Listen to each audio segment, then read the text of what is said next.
Hi Reddit. I'm Oscar. I'm 43 now, and this happened when I was 29. I don't tell this story often, and I wouldn't be telling it now if I hadn't randomly seen her face pop up on Facebook last week. It hit me like a punch to the gut. I thought I'd buried this whole thing. I was wrong. Back then, I was married to a woman named Madison. We'd been together 5 years, married for 2. And I swear, back then I thought we had the kind of marriage people envied. Real chemistry. Real joy. We did everything together. Hiking, late-night food runs, board games, spontaneous road trips. Our apartment was filled with laughter. Everyone called us the power couple.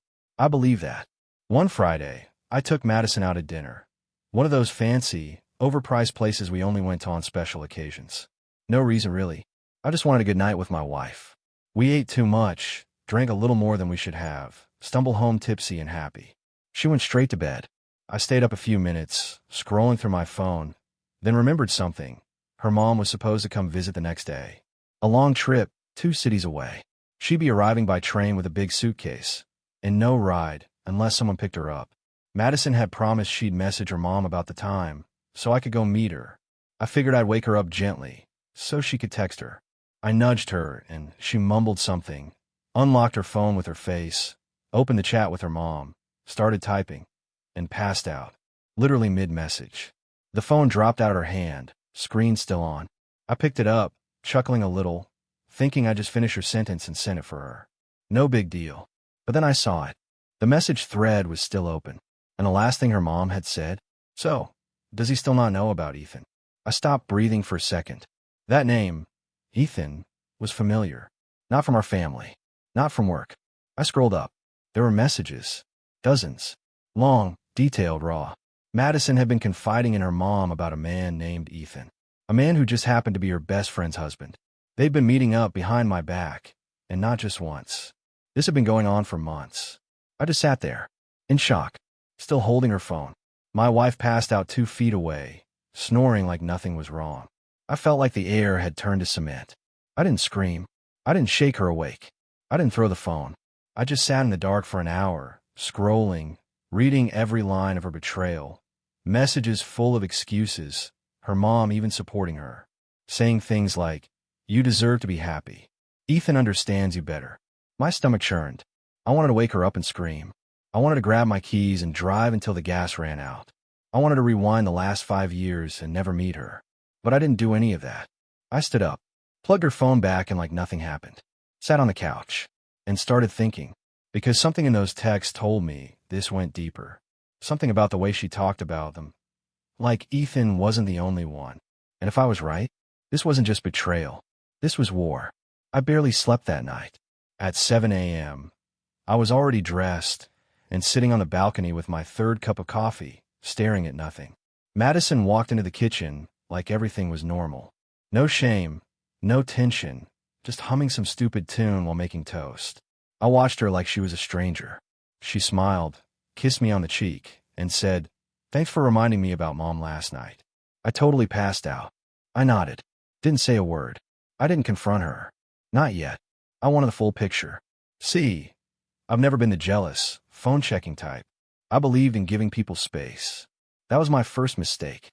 Now, I was done being the cool husband.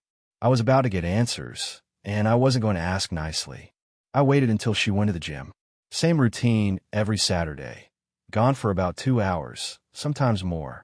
She thought I'd be watching soccer or taking a nap. Instead, I took her phone again. I knew the passcode now. No guilt left. First stop, deleted messages. I recovered them. That's when Ethan turned into just the start. There was another guy, Lucas, also married. Also a husband of one of Madison's close friends. Kelsey, I think her name was. Madison and Kelsey had matching charm bracelets. She used to call her my soul twin. Yeah, turns out Madison had been hooking up with her soul twin's husband behind her back for half a year. I felt physically sick, but I kept digging. Photos, hidden apps, voice memos. I pieced together enough to know this. My wife had slept with at least 2 husbands of her closest friends, and was lying to all of them at the same time. And her mother knew. Cheered her on like it was some kind of romantic movie. I was done, but I didn't go nuclear. Not yet. Instead, I played along. When Madison came home later, sweaty from the gym, she found me cooking her favorite breakfast. She beamed. "You're in such a good mood today." I smiled. Just felt like spoiling my wife. That was the moment I decided, if she wanted to play games, I'd beat her at it. Not by yelling. Not by leaving. By making sure she'd never forget what she did. And neither would the women she betrayed. But first, I needed help. I called my best friend Nate. We'd known each other since we were teenagers. He was blunt, loyal, and the kind of guy who always found a way to make even the darkest crap seem like a challenge you want to take on. I told him everything. Over beers, out on his deck. He listened. Didn't interrupt. Then he just grinned and said, "You know what'd be crazy? If he got with their wives. The one she stabbed in the back." He laughed when he said it.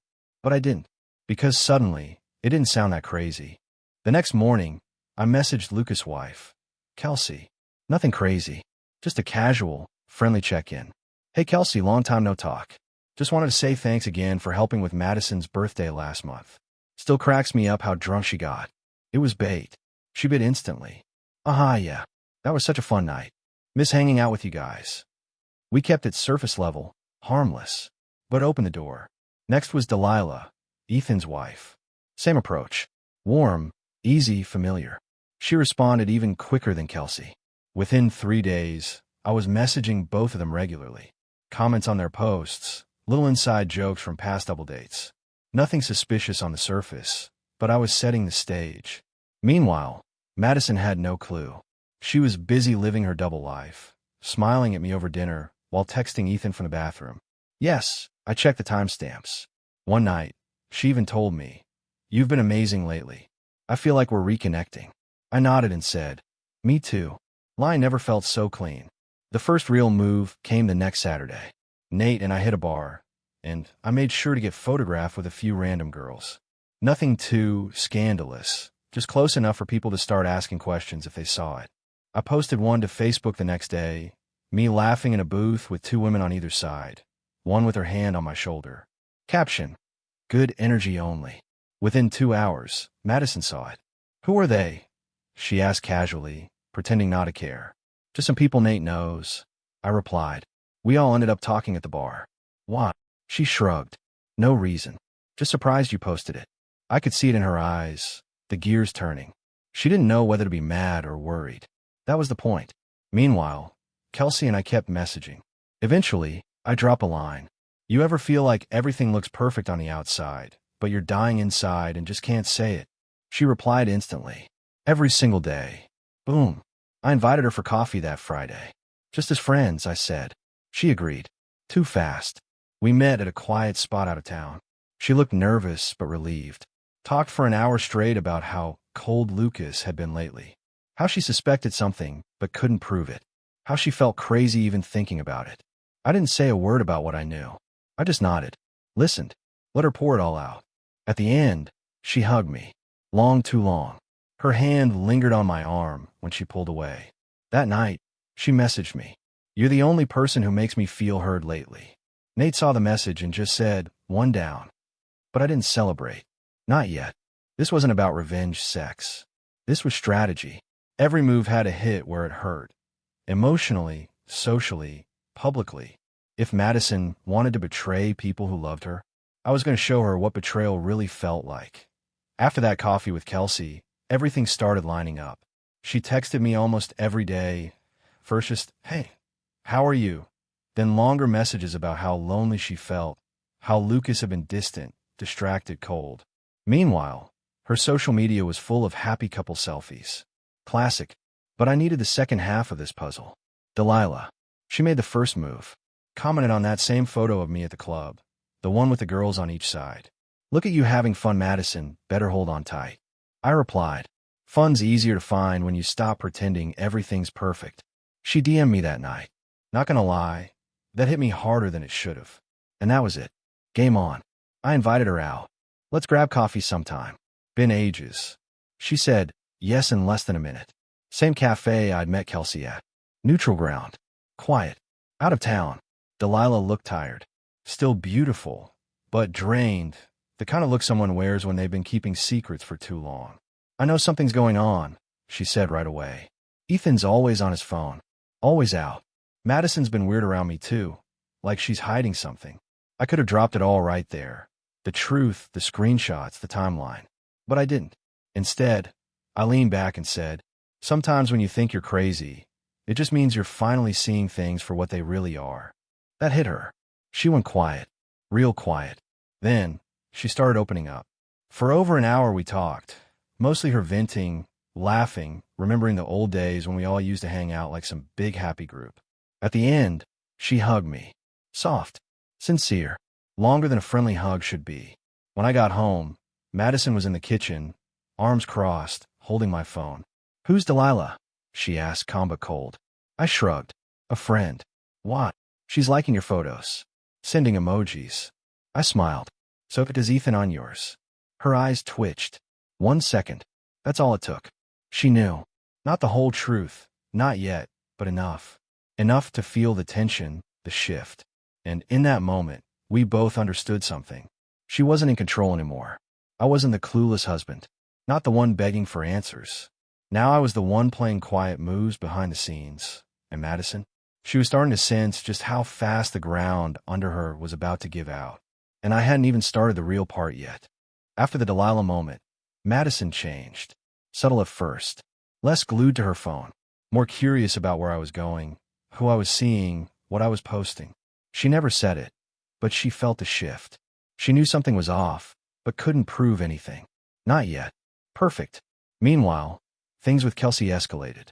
Fast. She invited me to talk more privately. At her place, while Lucas was on a work trip. I went. I knew what I was doing. We both did. That night wasn't about revenge. It was about power. I didn't just cross a line. I erased it.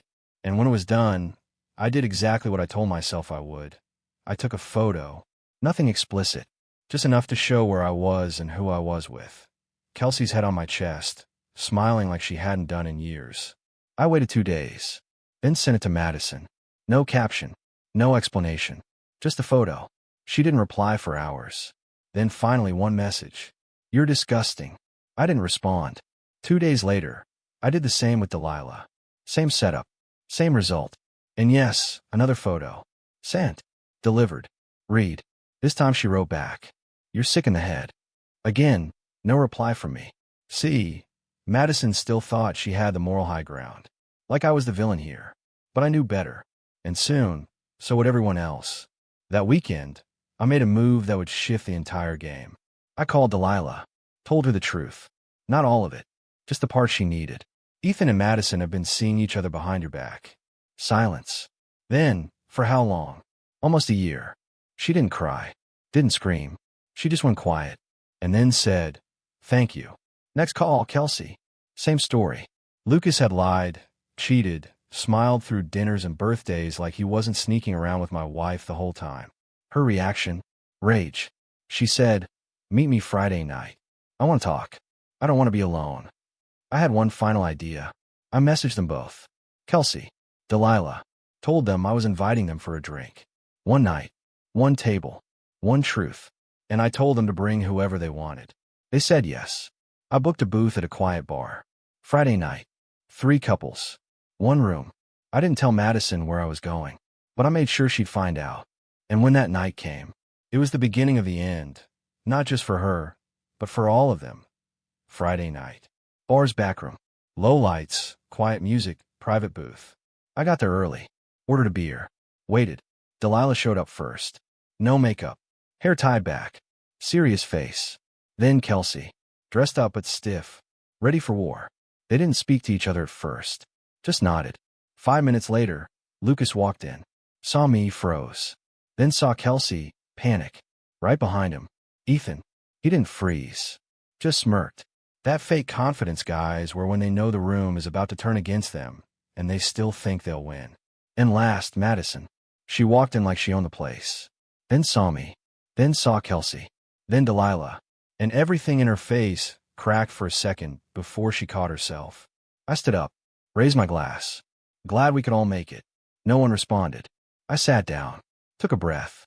So, I figured if we're going to lie to each other, cheat on each other, sneak behind each other's backs, we might as well do it in the same room. Delilah spoke first. Cold. "Ethan, how long?" He looked at her. Smiled. "Don't do this here." Kelsey didn't wait. Turned to Lucas. You told me you were traveling for work. Were you in her apartment instead? He opened his mouth. Closed it. Madison. Silent. I turned to her. You want to tell them? Or should I? She stared daggers at me. You're unbelievable. Right. I'm the bad guy. That's why I've been sleeping with their wives. Just like you slept with their husbands. The table exploded. Delilah slapped Ethan. Kelsey threw a drink in Lucas' face. Chairs scraped. Voices raised. People cursed. And Madison? She just stood there, breathing heavy. Hands shaking. You ruined everything, she said. I smiled. No, Madison. You did. I just showed the mirror. Then I stood, finished my drink, and left them to deal with the fire they'd all started together. Outside, Nate was waiting in the car. I slid into the passenger seat. He looked at me. How'd it go? I stared out the window. They all hate each other now. Job done. And that was it. No one called me after that night. No follow-ups. No, how could you? They were too busy cleaning up their own mess. Madison moved out a week later. Didn't even say goodbye. I packed her things. Left them on the porch. Never saw her again. And for the first time in over a year, I slept like a rock. The week after the bar incident felt unreal. My phone stayed quiet. No apologies. No explanations. No rage texts from Madison. No half-baked defenses from Lucas or Ethan. Just silence. And let me tell you something. After months of lies, fake smiles, and watching people pretend everything was fine, that silence was beautiful. I went back to my routine. Work, gym, weekend beers with Nate. People at the office started noticing I looked lighter. Happier. I didn't explain why. Didn't need to. Madison officially moved out 10 days after the bar. She left a short note on the counter. I hope one day you'll understand. Yeah, I understood.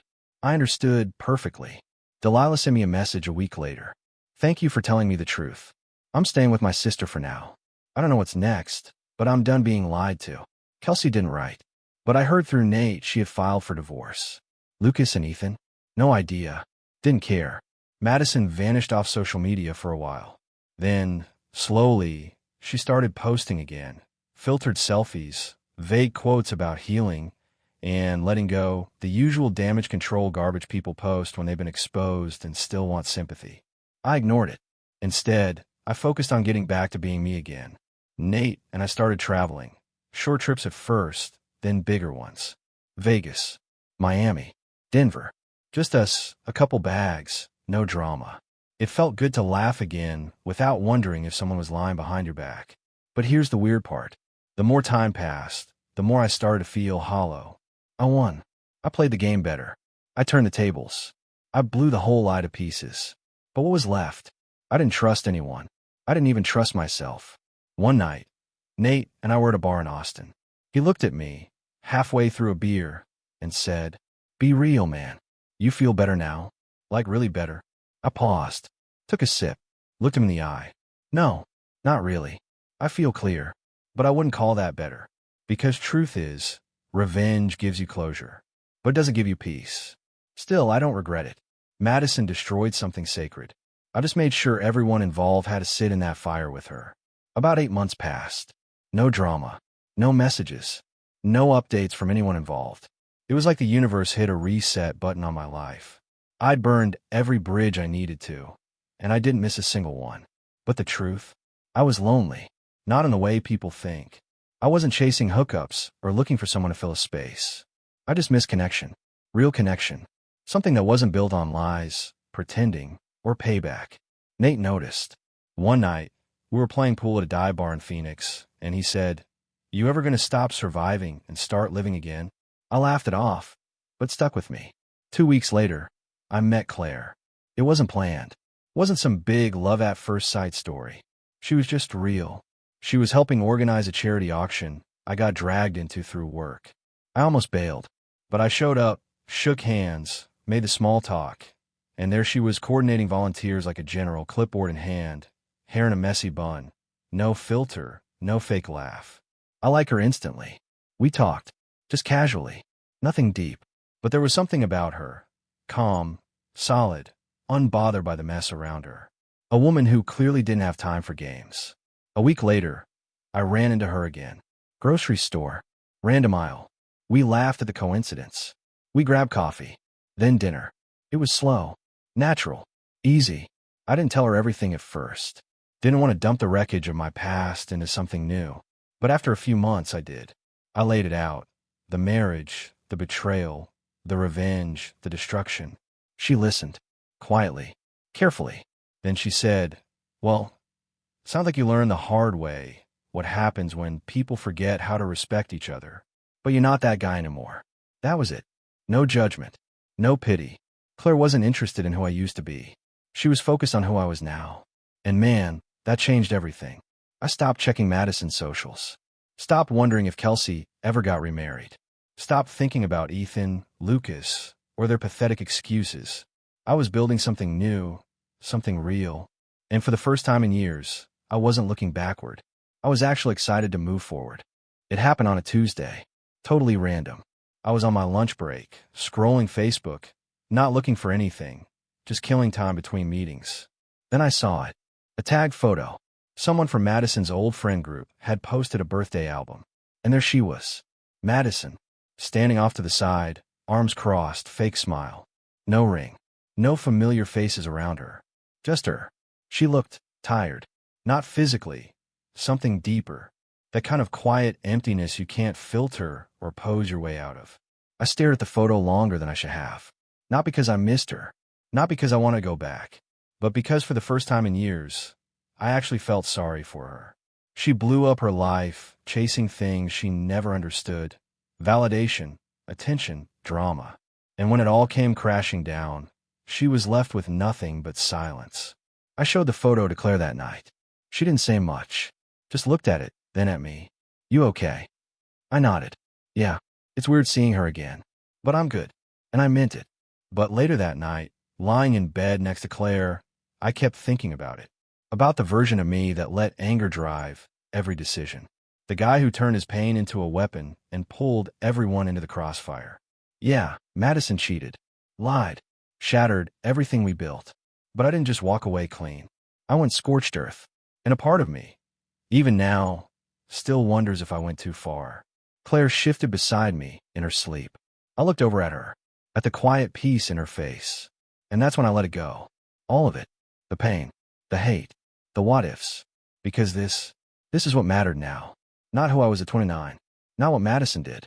Not how I blew it all up. But who I became after. A man with a real partner. 2 daughters who call me daddy. A life that I built with open eyes, not blind love. Yeah, I'm not proud of everything I did. But I own it. All of it. It was messy. Ugly. Real. And it brought me here. And maybe, just maybe, that's enough. It's been 14 years since that version of me existed. The angry, betrayed, calculating man who set fire to everything around him just to feel like he had control again. I don't think about it much anymore. Life moved on. Claire and I built something solid. Something clean. We've got 2 little girls now. Both wild and loud and full of light. They don't know that I used to be someone else entirely. They just know I'm dad. The one who makes pancakes too thick and tells the worst bedtime stories. And I'm okay with that. But last week, scrolling again, yeah, I know I should quit Facebook. I saw another picture of Madison. She looked older. Sadder. Standing alone in a group photo where everyone else was paired off. Like a guest at someone else's life. And for a split second, that old anger flickered back. The memory of what she did. What I did in return. All the wreckage we left behind. But then I looked over at my daughters, sitting on the floor, building some chaos tower out of Legos and snack wrappers. And I smiled. That part of my life. It was real. It was ugly. It shaped me. But it's not me anymore. So if you're reading this and expecting some neat lesson, some moral wrapped in a bow, I'm not going to give you one. Because sometimes life isn't about right or wrong. Sometimes it's about surviving the explosion, walking away with your lungs still working, and promising yourself never to light that match again. I don't know where Madison is now. I don't care. She lost her friends. Those guys lost their marriages. Everyone walked away with scars. And me? I walked away too, but I built something from the ashes. And honestly, that's the only thing I'll remember when I'm old and gray. Not her. Not the revenge. Just this life I live now. And the people in it who never made me feel small.